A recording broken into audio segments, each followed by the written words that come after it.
রাত পোহালেই মালদা সফরে যাবেন পশ্চিমবঙ্গের মুখ্যমন্ত্রী শুভেন্দু অধিকারী।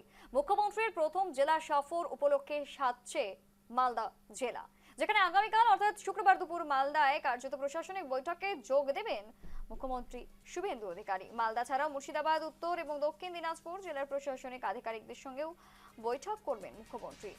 4 জেলার সাংসদ, বিধায়ক, জনপ্রতিনিধি এবং জেলা ও পুলিশ প্রশাসনের আধিকারিকদের সঙ্গে বৈঠকে তিনি যোগ দেবেন। শুক্রবার পশ্চিমবঙ্গের মুখ্যমন্ত্রী শুভেন্দু অধিকারীর মালদা সফর। মুখ্যমন্ত্রীর প্রথম জেলা সফর উপলক্ষে সেজে উঠেছে মালদা।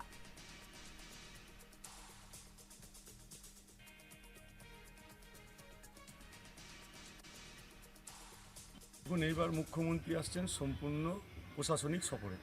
সেই জন্য প্রশাসনিক সফরে আসাতে দলের কোনো ভূমিকা নাই, কারণ আমাদের রাজ্য সভাপতি প্রথমেই বলে দিয়েছে দল আর সরকার আলাদা।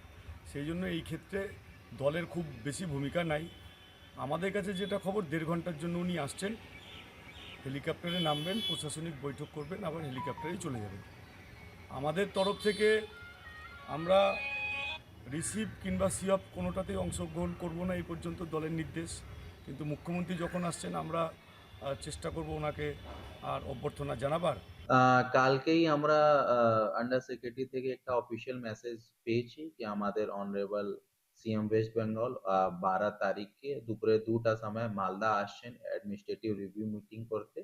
মিটিংটা 4 ডিস্ট্রিক্ট জেলা নিয়ে হবে, মালদা, মুর্শিদাবাদ, উত্তর দিনাজপুর, দক্ষিণ দিনাজপুর, যেখানে জেলা সুপার থেকে নিয়ে additional SP, ICOC, civil department থেকে, তারপরে আমাদের সিনিয়র অফিসাররা ওখানে উপস্থিত থাকবেন।